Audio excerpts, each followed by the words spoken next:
All right, everyone, welcome. We are live. I am here with Snake Was Right. He is having a debate with Matt Slick from the Christian Apologetics Research Ministry Farm on February 2nd on Standing for Truth's channel. I linked to that debate in the description down below. I'm just here to help Snake prepare for this upcoming debate. So, Snake, welcome to the channel, and feel free to introduce yourself. And a very cute dog, by the way. Oh, thanks. She's new. Oh, what? Yeah. Um, so yeah, I'm having a debate with Matt Slick on morality, secular morality. I I wanted to be sure it was secular and not atheist necessarily, just to kind of isolate the variables there. Because I'm not even yeah. I mean, we'll get to it, but basically, so anyone who doesn't know about my channel, Snake Was Right is basically a reference to the biblical snake. Basically, the whole ethos is knowledge of good and evil is the correct thing to do. That's why the snake was right for rebelling. And the whole meta narrative behind that, too, is knowledge is worth it. Even if you get kicked out of the garden, it was worth it because the truth is what's most important. So that's kind of my whole thing on my channel. I try to get at the truth of things, and yeah. Okay, and wonderful. And I just linked Snake's channel in the sidebar chat, and I will link his channel in the description after this debate. So, do you want to start giving your presentation or whatever? You can present your arguments, and then I'll respond. Sure. We could do like a mock debate too, or we could just Yeah, have a discussion of the tactics. Whatever. yeah. I can definitely play Matt. I know Matt Slick for almost 10 years now, so Oh yeah. I can definitely play Matt Slick in a mock debate. Yeah. So So I think I don't have it all put together on how I'm gonna do it like on the actual day, but I'll try and go through my main points. Um, as I was saying, I wanted to be sure to do secular morality because it's really not about denying God. I can even assume God for the purposes of the debate, um, and that's actually one of the methods that I used to kind of come to my conclusions about morality is assuming a God and then um, asking myself, okay, so even assuming there's a God and assuming He's correct about everything, we can do that. We we have to examine, okay, why is He correct? Is He correct because it's the Euthyphro dilemma? Is it because He's God and just has all this power and any possible thing that He happens to agree with, that's just correct by default and definition, or is there some kind of rational justification behind the things that God holds? And I obviously stick to the latter. And so, but the other point of saying that is also kind of tactical. It's to show that this view of morality is compatible with belief in God, and that I'm not trying to take away their belief in God by saying that relying on God said it, I believe it, it's true, kind of tactics or principles. Um, and so that yeah, the key difference is relying on rational justification rather than an appeal to authority, and that's what I think. That's why I think that the Christian or the Christian way that Matt Slick employs and some others employ their version of morality is rather stunted because it really stops before we can answer the question. You can ask them, okay, why is murdering babies wrong? And they'll always stop at because God's word says it's wrong. But it's literally stunted because they can't go any further than that. They're unable, because of this principle of it's rooted in God's nature, they're unable to answer the question, okay, why is God's nature that way? So, and my model can accommodate both an atheist and a theist frame of view because it's not a variable. It doesn't matter if there's a God or not. What matters is whether that God or the humans without a God or the humans with a God, all of that matters is do they have rational justification for what their proclamations on morality are. And so the problem there with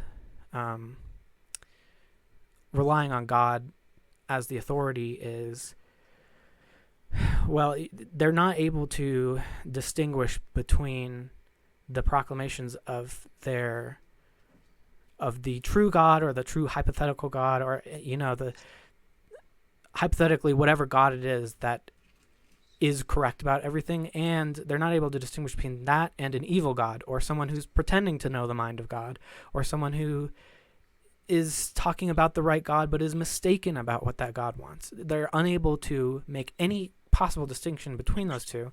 And so someone theoretically could do that, but people like Matt Slick are not able to do that. And the only way that you could do that is, again, with rational justification. If you're going to sit there and say, okay, is a God that advocates for slavery, is that a good God? Could that be the hypothetical God that is correct about everything? Well, if he advocates for slavery, then no. The answer is no, because slavery is unjustifiable. The response to that, obviously, is, well, if God said it's okay, then it must be okay. He must have a good reason. And then it circles back, of course, to, okay, so then you're unable to distinguish between an evil God who's just telling you to do something evil and you're just believing him just on faith that he's right by definition. And also that ignores the fact that God has to have rational justification, or it's just a subjective suggestion. It's just a random thing about God. He can't be correct just by virtue of the fact that he's powerful. So let's see what else I have. Yeah, I think those are my main points. Yeah, and we can get into, I think one of the things I'm going to try and do in the debate is go on the offensive. This is like the meta narrative part. I wouldn't say this in my opening, but these apologists tend to attack, okay, well, what standing do you have? They're always going to be like, okay, so how you're just relying on your subjective view. You don't have any way of knowing that you're correct without God, basically. That whole shtick. And I'm going to try and expose that relying on God is subjective and unreliable, that I'm making fewer assumptions by assuming rationality, and I'm not going to give up that point either. I would say, assuming for a second that I'm just assuming rationality is true, but I'm going to also try and defend that we don't have to assume that rationality is true, or at least we don't have to assume the line of logic, I think therefore I am. We can be sure that something exists, and everything else maybe we're not so sure about, but all we have is the best we can do. And the best they can do is not good enough. It makes far too many assumptions, and it's unreliable because it's indistinguishable from things that are false. And so I'm going to also try and go on the offensive and ask continuously, okay, so why is that wrong? Why is that wrong? Why does God think that that's wrong? And they can't answer it. And that's the whole point of what my model is trying to achieve, is you could provide, this is the answer God, the correct God, would provide. And those same answers can be reasoned to by rational reasoning beings without a God, because we don't require a God to reveal it to us. We have the powers of reason. We might not be able to do everything a perfect God would be able to do, but we would be able to come to some of the same conclusions using some of the same justifications and processes as a perfect God would. And yeah, so let's jump in. All right, awesome. Let's go. So I'm just gonna pretend to be Matt Slick here, Okay. and kind of just go right in. So what is morality? Morality is, of course, the distinction between right and wrong. It is the determination of what should be done and what should not be done. Morality, though, is morality is that which is in concordance with the nature of God. Consider the following. If objective moral duties do not exist, then God does not exist. Objective moral facts do exist, and therefore God does exist by necessity. For example, it is always wrong for anyone to torture babies to death merely for their own personal pleasure. There are two important points about this moral position. Number one, that this statement is universally applied to everyone at all times. It is always wrong across all time and across all space for anyone to do such an action. And number two, merely for their personal pleasure designates the reason that the action is performed. There are no other conditions. Um, so, um, Pardon me, kind of flipping back towards my notes here. So let's talk about the Euthyphro dilemma. That, of course, is a false dilemma because it proposes two ideas about God and morality. That morality is either based on what God says or because it's already wrong. However, the Christian response to this is that that what is right or wrong it depends on God's character. For example, God is life, therefore murder is wrong. God is truth, therefore lying is wrong, and so forth. Um, so you brought up slavery. So why is slavery wrong? Oh, are we doing discussion? Yeah, so I'm just gonna throw out some of the stuff Okay. that Matt Smith is gonna Yeah. say. So, uh, actually, I'm gonna just back up a little bit further. Okay. How do you define morality? Uh, uh, so so you said something about morality is in concordance with what God's nature is. I have some questions about why God's nature is that way, but I would define morality simply as what is the correct and incorrect way to act or to be, Okay, and how do you know what is the right way to act? with rationality and by checking that against the principle which we can derive as the basic principle of morality would be freedom, but I don't want to confuse that with the definition of morality. Okay, so when you bring up logic and reason, he's probably gonna bring up the tag arguments. So, how do you justify logical truths in an atheist worldview? Well, it's pretty much all we have. If we have no possible way, if I'm just a crazy person hallucinating all of this in a loony bin, well, so be it. We have no way of knowing the difference. All we can do is have as best rational justification as we can, and the way we can do that is to have models, and if those models make predictions that we're able to act upon and they're able to predict the future and they're able to be useful as tools, then those are most likely the best things. Even if we're all in a matrix or in a delusion, those things hold true in the delusion or the matrix. What if you're in a dream, whatever, those are the rules of whatever reality you happen to be in, even if it's not the meta reality. So the only thing we can do is approximate the truth, and that's a much better way of doing it than just having faith in a god, because you're much more likely to make errors just having faith in a god than without rationality. Because the other thing about having faith in a god is that you're unable to distinguish that god from an evil god. So you have to rely on rationality to distinguish those in the first place. So we're in the same boat there. Okay, let's see here. Trying to think how Matslick would probably respond to that. Um, so, um, we have two separate people or whatever. How do you determine two people thinking logically different? How do you know who is right?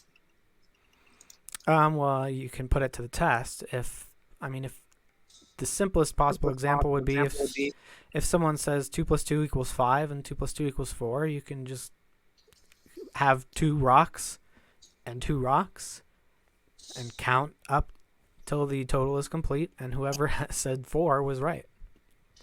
All right. I might play some of Matslick's stuff here. Um, Yeah, we could do that. yeah, I think it'll be worth um, bringing some of his videos. Um, I'm going to bring up his questions to atheists Okay. on standard morality and see how you might respond. All right. Since he's probably gonna ask these questions Yeah. here. While you pull that up, I'm gonna be right back. 1 second. Okay.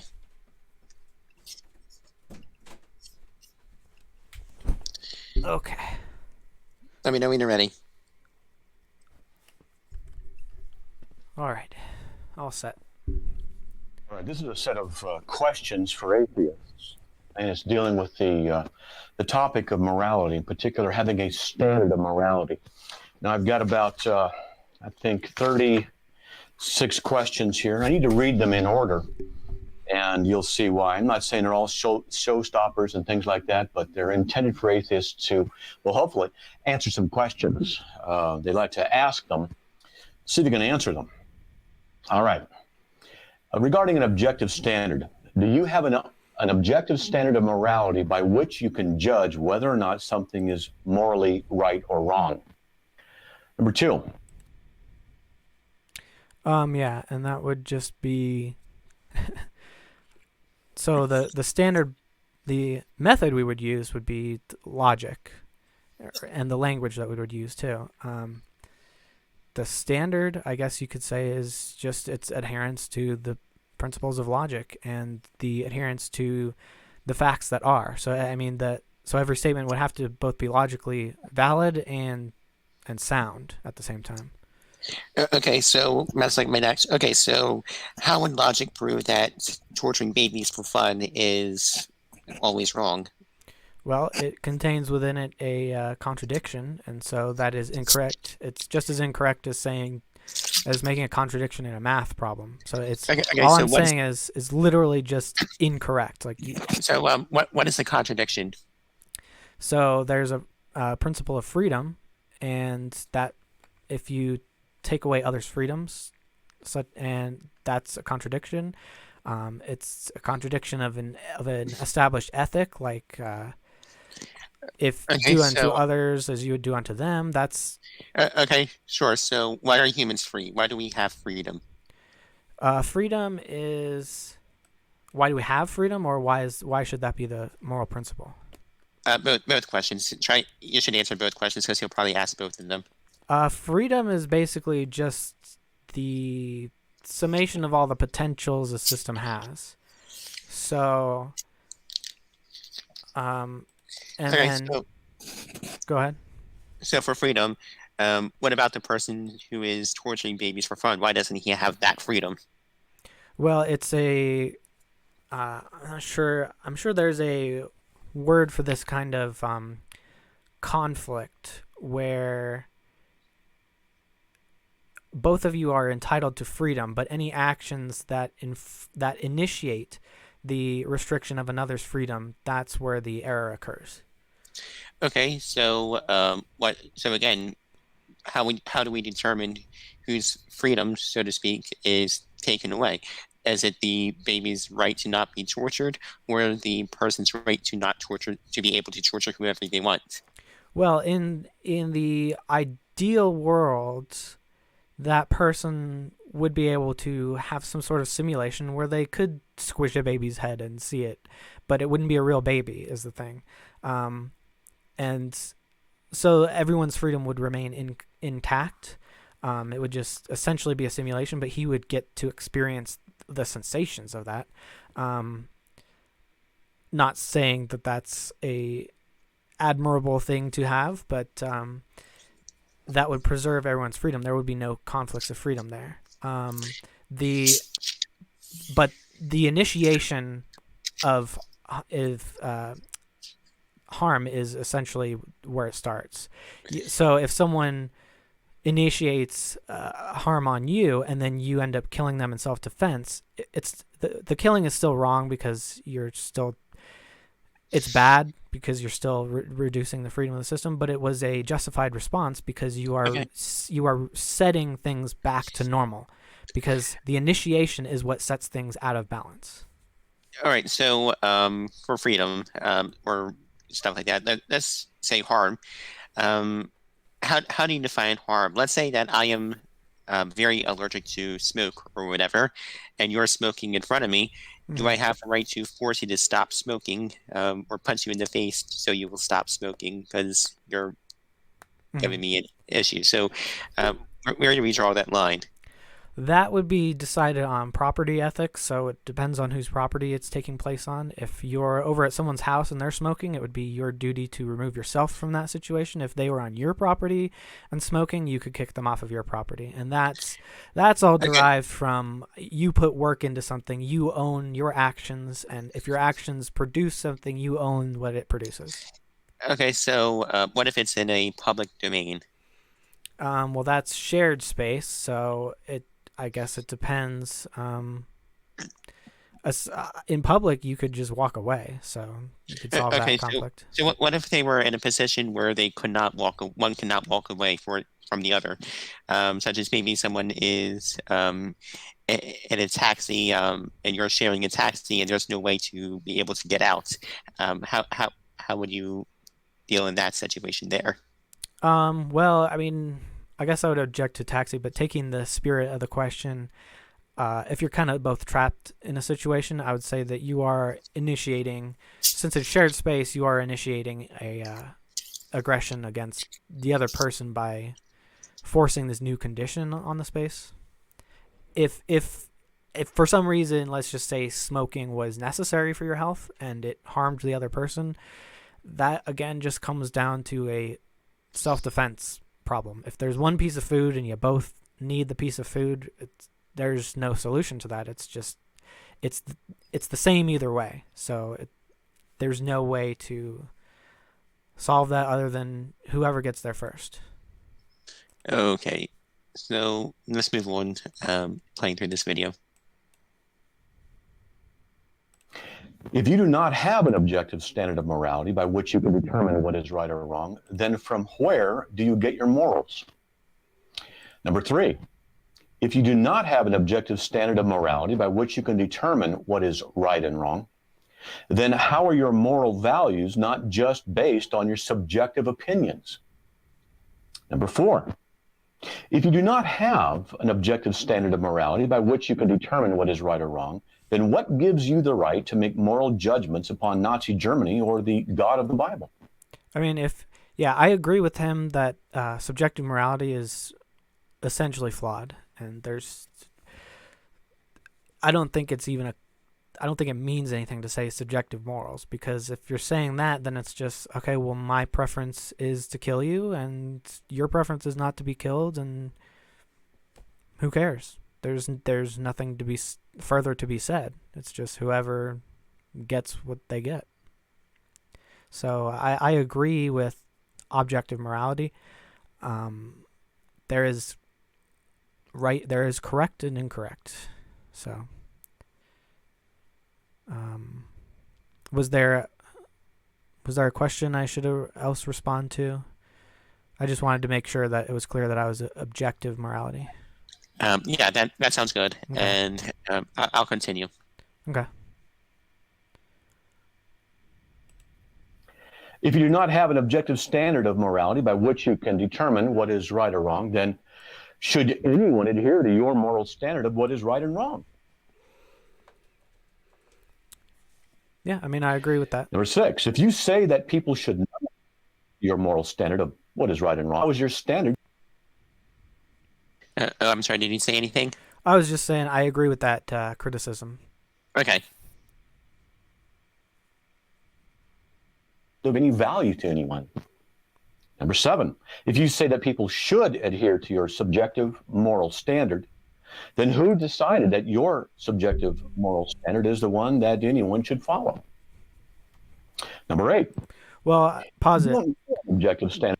I think him asking who decided is very telling, because I don't think it would be a who. That would be by definition subjective, which is why his version of morality is severely flawed, because it depends on a who, which is by definition subjective. So it has to be a contingent upon a what decides it, and that would just be facts of the universe. Of course, he's going to say the who of God is the fact of the universe, something like that. standard of morality by which you can judge what is right or wrong, then how do you determine what is right or wrong? Number 9, if you don't need an objective standard of morality by which you can determine what is right or wrong, then how do you know that what you think is right and wrong really is right and wrong? Number 10, if you say that you do have an objective standard of morality, then where did you get this objective standard, since an objective standard is one that is not based on your opinion or your experience? Yeah, so the first way that I did that was assume a God and ask myself, where would God get his standard? Because it can't be right virtue of the fact that God just holds this principle. There has to be some kind of rational justification for it, and that's where I would ask him, okay, well, what is God's rational justification for X, Y, and Z? And because he must have one, or it's just random and subjective. But this kind of conclusion really bothers them because they can't have God be an emergent property of anything. It has to be the cause of all things, which is self-contradictory any way that I can think of it, because he has these attributes that require him to be the cause of in order for his mind to even function in the first place. So it's just a mess. Just saying God did it, it sounds like it's like this profound, like, end-all be-all thing, but when you actually analyze it, it has no content.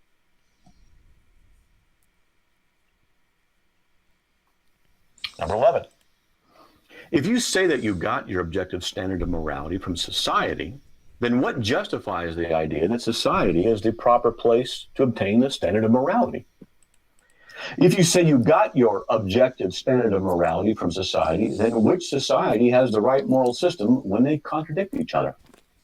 Number 13, if you say that you got your objective standard of morality from society, then if Nazi Germany was morally wrong to put Jews to death, why was it wrong, since its morals were derived from its society? Number 14, how is having a moral standard based on societal norms not ultimately subjective, since that society is comprised of individuals with subjective moral standards? Yeah, these 15, are all... if you believe that society produces an objective moral standard, then how does an accumulation... Yeah, these are all legitimate questions. What he's getting to is the flaws in subjective morality, where you can have contradictory propositions being true at the same time, which is not logical. Correct. And yeah, that's why I'm not a moral relativist. Very good. Very good. So let's continue. Of individuals with subjective moral standards within that society produce an objective moral standard. Number 16, if society is what determines moral truth, then how is this not committing the logical fallacy of begging the question by saying that a society determines what is right and wrong, because a society determines what is right and wrong? Number 17, if society determines what is right and wrong, then it is deriving morals from itself. We're getting Aside an from the echo. issue of... Are you hearing the echo? No, sorry. Okay. I'm gonna have to mute myself. Okay. Skip back like maybe 5 seconds or so. what is right and wrong, then it is deriving morals from itself. Aside from the issue of whether or not God exists, why then would you reject the rationale that God derives morals from himself and thereby declares what is right and wrong? Okay, this is a big one. Number 18, if society determines... So this would be the same as saying I derive principles from myself. It's empty and meaningless, and it could be anything. That means that God could just say eating babies is what's moral, and that would be correct regardless of the logical contradictions inside of such an ethic. And so that cannot be a principle that's true. God can't derive principles from inside himself. That's subjective, and it's self-contradictory, and it creates absurdities like that he could just say anything is moral. And so I'm guessing the objection to that would be like, oh, well, God would never say such a thing. He would never say that eating babies is what is moral. And of course, that's admitting my entire premise, which is, okay, so God has these standards that are derived, that are true independent of himself. They are rooted in logic and not rooted in whatever. They're things that God can't make untrue, or he can't make eating babies true. It's not something he can decide. It's not something he, however you want to phrase it. So yeah. What is right and wrong, then are the morals derived from society obligatory to all members of society? Yes. Number 19. If the morals derived in society are not obligatory, then how are they proper morals that should be followed? 20. If the morals derived in society are obligatory, then from where do you derive the right to impose them on people? 21. If you say that society has the right to impose its morals on people, then how can you legitimately complain against Nazi Germany or the Jews of the Old Testament, since both societies impose their morals on people? Well, hold on one sec. If you can't really blame a society for having standards. Now, you can nitpick what those standards are, but of course any society by definition is going to have to enforce some kind of ethics, some kind of code of conduct. And the trick is not to say, oh, you're not allowed to enforce anything. Even an anarchist would agree there are, at least a political anarchist would say there are standards of behavior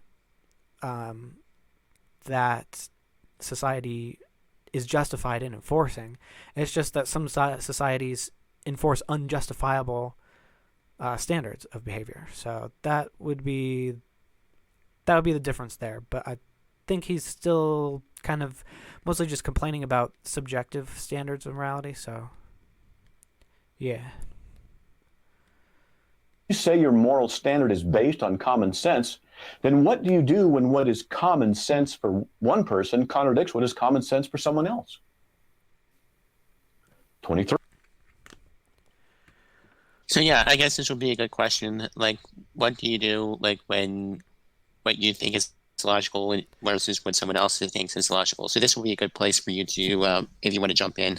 Yeah, I think this is twofold. There's, the ontological truth value of it, and then there's the ethics, which is like the practicality of it. So you can go in and have the argument about who's correct and try and show what your justifications are, what the other person's contradictions are. That would be the nature of who's correct. As far as an ethical balance goes, if you have one way of life and someone else has another way of life, well, you can pretty much just agree to disagree and then go your separate ways, as long as one person doesn't force you to live your life that way and you don't force them to live their life that way. It works out. Everyone's fine. Obviously, I'm not including, like, if your way of life is like eating your own children, I'm justified in stopping you. But if your way of life is just like walking around naked all day long, and my society thinks that walking around naked in public is offensive, well, you can go live in your nudist society and I can go live in my society, and it all works out fine. Both people's freedoms are preserved. Both intuitions are preserved. It's, that's the solution. That's kind of the libertarian solution, I guess, the principles of it anyway.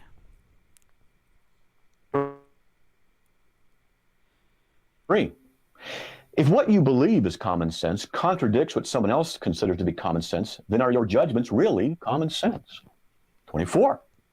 If, however, you say that your common sense morals should be followed by others because they're right, then how is that not being arrogant, since you are elevating your personal, subjective moral opinions above those of others and saying they should follow what you believe? 25. If you say that your moral standard, whether social or personal, is evolving and getting better, then by what non-subjective standard do you judge that it is getting better? Okay. 26. It's kind of like science. We don't like this is the problem with people who have this deep psychological need to have the absolute truth forever and always right now. And it be set in stone and never, because they can't take in new information, and they like to think that, oh well, the fact that we're able to change our minds, they think that that's a weakness, but really if you're so stuck and rigid in your ways, that means you can't take on new information. That you're more likely to actually be incorrect, because they're ignoring the reality of the fact that we don't know everything, that we're constantly learning. So we have to acknowledge that there is a correct way of doing things, and that we might not know what the correct way to do it is, and we have to constantly keep re-questioning and retesting it. It's the same as science. We don't know everything about science, but there are some things we know about it, and we know that we're going to keep learning new things, and it is a process. We don't have, if there's new information that comes by, then we need to be able to accommodate for that, or else we've pretty much already admitted that we're wrong, because there's always new information.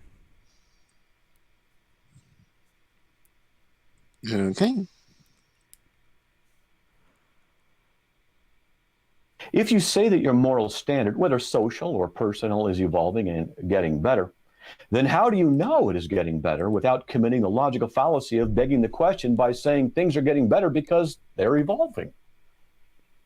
27. All right, pause it. If you say your standard is evolving and Yeah, I don't think anyone would ever say it's better because it's evolving. You could sometimes things evolve in the wrong direction, obviously. Germany was better before the 1940s, and then it kind of evolved in the wrong direction, and then it evolved back in the right direction. So the way that you would check the state of your morality is just by consistently checking it against logical principles, checking it against itself for contradictions. One day you might discover, oh, we were overlooking this one fact, and then you can correct yourself. One day we might figure out, oh, well, there is some reason why it's wrong to kill and eat animals. Personally, I think I'm not a vegan or anything like that, but I think that we would be evolving in our morality if we found some way to not have to kill animals for their meat. Although I think we can derive that principle now before we have the technology to do it.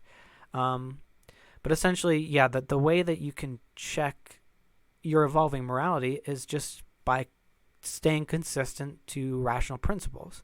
People in the evolving culture of Nazi Germany could have understood and checked, okay, well, we're evolving towards like a systemic level of racism, and obviously racism, I'm sure I don't have to unpack the contradictions there and the problems there.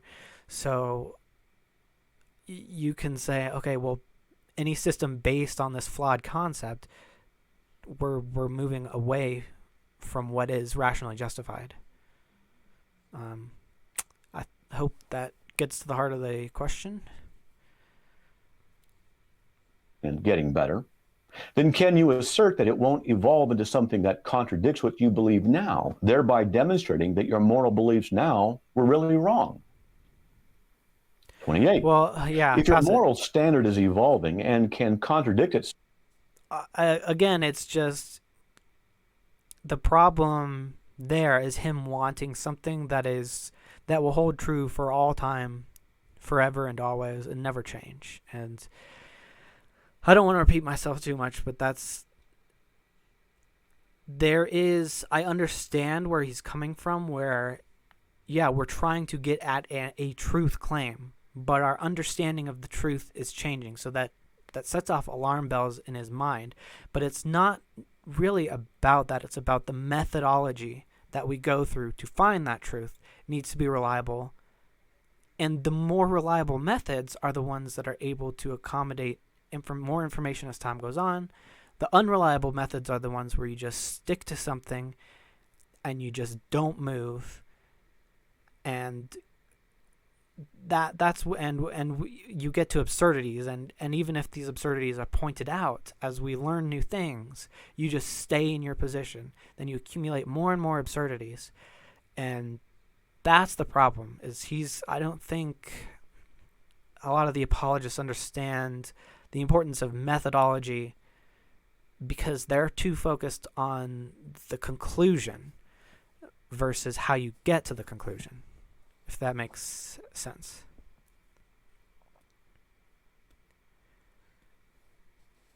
You can play it now. So, can that system of moral determination be true since it can produce self-contradiction? 29. If you say your morals are self-determined, then are they true for... I think the question was, is it something about... maybe you should just rewind a little bit. Something about, does it produce a self-contradiction? 29. If you say your morals are self-determined, then are they true for everyone or just for you? Number 30. If your self-determined morals are true only for you, then do you have the right to judge the morals of anyone else, such as the God of the Bible, by saying they are wrong? Well, I think we missed it, but... 31. If you say that your morals are derived... I was just going to add the comment, if your moral system, whatever it is, whatever your ethics are, if that produces a self-contradiction, that's an error-checking mechanism. So that's how we can evolve and get closer and closer to what is true. We're not ever going to just be in a place where, at least not within discernible future, within the short future, but we're never going to get in a place where we know every single thing is true and we know everything. But the point is to get closer, a little bit closer, a little bit closer. And the more contradictions we expose, the further we go from this place of muddled garbage ethics, and the closer we come to a cleaner version. Yeah. So that's how it evolves. It's not that the whole thing is changing and revolutionizing all the time. It's that we're slowly getting closer, and we're it's almost like purging the errors, basically.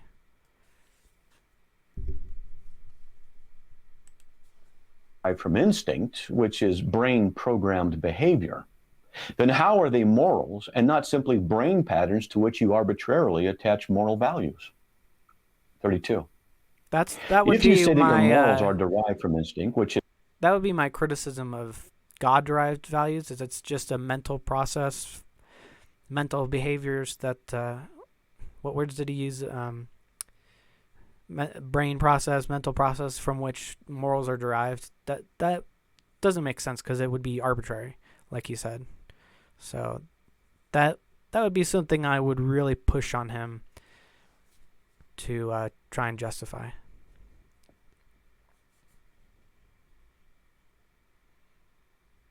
Is brain programmed behavior, then wouldn't that mean that different people's brains would produce different moral values? 33. If you say that your morals are derived from instinct, which is brain programmed behavior, then how would you really know if anything is right or wrong? 34. If you say that your morals are derived from instinct, which is brain programmed behavior, then how does one neurochemical state of the brain that leads to another neurochemical state produce proper moral truths? 35. If you really don't know what is right or wrong, but just go with whatever works, then what gives you the right to complain about anyone's moral actions anytime, anywhere, since different behaviors work for different people in different situations? And 36. Okay, I think that one's important to address.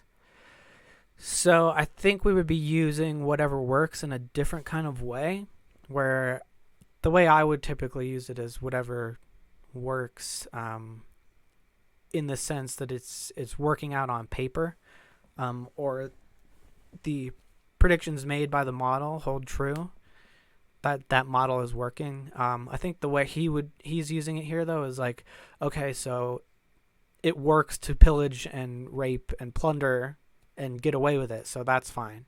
And that's not the kind of truths that we're talking about. So the question was, whatever works, it works for saying it's different things work for different people.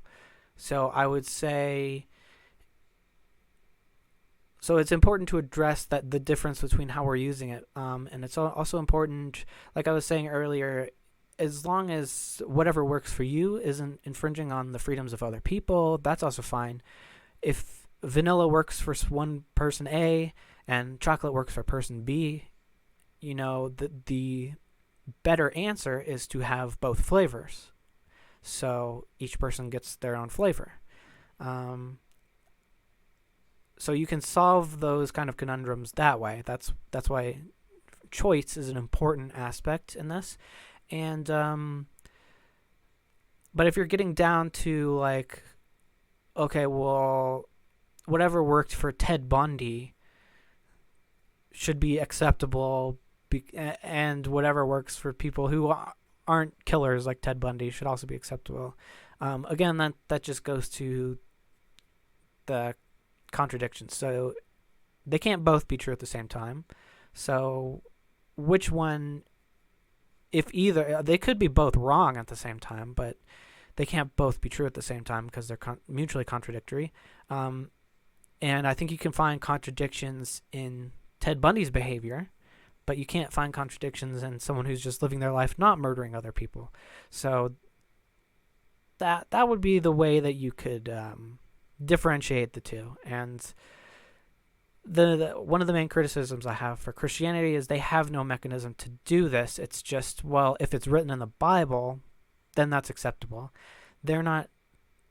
Of course, they actually do use rationality to say, like, because they'll either apologize for or say slavery is not in the Bible, but they're using rational justifications outside of the Bible to do this. They're saying, okay, well, intuitively or rationally, we know this is wrong, so we're going to find excuses for it. So they're still trying to make the Bible actually fit rationality. But in their argumentation, they're going to say, well, if the Bible says it or if God says it, that's what breaks the deal. But under that principle or that model, so-called, you wouldn't really have any way of differentiating between the edicts of an evil God and the edicts of a good God, or the edicts of someone who's pretending to be speaking for a God, whether it exists or not. So I think that's they rely on the same thing that a secular morality would have to rely on, except they add more stuff into it and obfuscate it and introduce these things like, well, if a God says that it's true, this creates absurdities with it when you add that in. So Occam's razor would say you don't add in unnecessary principles to what you're talking about. So why don't we just stick with rationality and see if what these edicts are from whatever God, see if that adheres to rationality. If it doesn't, then obviously this God concept doesn't work. If it does adhere to rationality, that doesn't mean that it's true. It just means that we can't rule it out, on the grounds of morality at least. So yeah, let's play it. Really don't know what is right or wrong, but just go with whatever works. Then how is moral stability obtained when whatever works can change depending on circumstances and goals? All right, atheists, if you want to respond to this with a Okay, I think the heart of that one was maybe goes to what he was saying about goals. Yeah. I guess depending on, maybe the criticism is like, okay, how do you know which goals are correct? Basically. Yeah. But there are correct and incorrect ways to achieve goals, and I think that you can take those principles further and have a meta-analysis of which goals are correct in the sense of how they're going to affect the way things exist.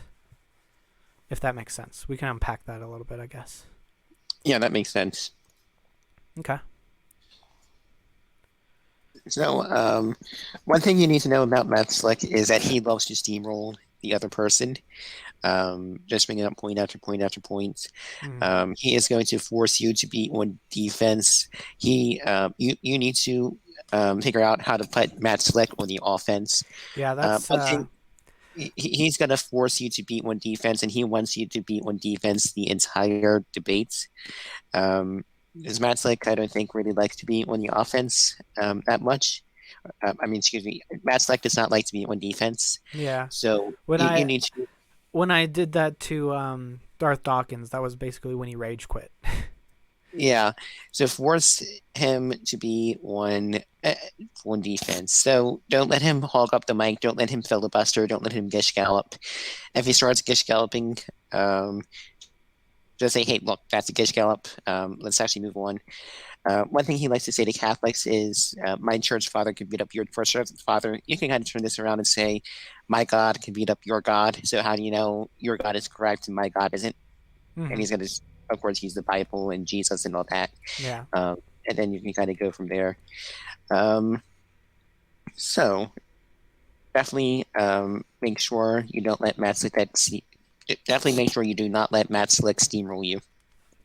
Yeah, and I think that's a trend with a lot of the apologists, but they're definitely him, Darth Dawkins. They're kind of that's really what they rely on, I think. Yeah, exactly. Because when you start forcing them to be on the offense, when you force them to be on defense, that's when you start picking them apart and all of that, and they don't really like that much. Yeah, because the point is they really they want to expose how empty our thing is, and this is hard stuff. A lot of people don't know how to answer really the fundamentals, and it's. I mean, I'm not going to claim to know it to know it all, but I'm trying to think really deeply about it and trying to come up with the answers to these things that catch a lot of people off guard. But really, the point is how empty the answer of, well, God just did it. The answer is God. It's completely devoid of any substance. And just to a God believer, it sounds like, oh, well, you can rest it on the mighty being of God. But if there's no explanation of how God got to that conclusion, then it just as empty as saying, well, okay, well, it's based on Krishna or whatever, or it's just based on schlorpity gobbledygook, you know. Exactly. We've been going for about almost an hour now. Do you have anything that you feel like we need to go over? I don't know. I mean, we could watch a little bit more, or just end it on that, or Let's see however here. long you wanted to go. Yeah, I think this will be a good place to end, and maybe Okay. we could do another part tomorrow or the next day. I'm pretty much free all week this week, so Okay. just let me know when you want to come on and chat, and maybe do another one right Yeah, before and the debate. yeah, maybe definitely do an after show. Oh yeah, I'm definitely going to be hosting an after show, so that'll be Cool. fun. Yeah. Um, but anyway, any last words before we sign off for the night?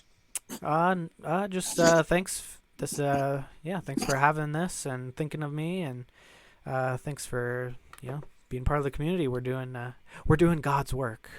Yes, indeed. So, everyone, Standing for Truth is having a debate tonight on evolution. He is doing that on his channel. Do not miss that debate. Head over to Standing for Truth's channel at, I think, 9. Let me double check the time for that. Truth debate. Naturalistic origins versus biblical creation, versus standing for truth versus this boy draws. That is at 9:30 tonight. So go over to Standing for Truth channel and enjoy that debate. Depending on how I feel, I may or may not host an after show. So we'll just have to wait and see. All right, man. Well, thanks again. All right. Peace out.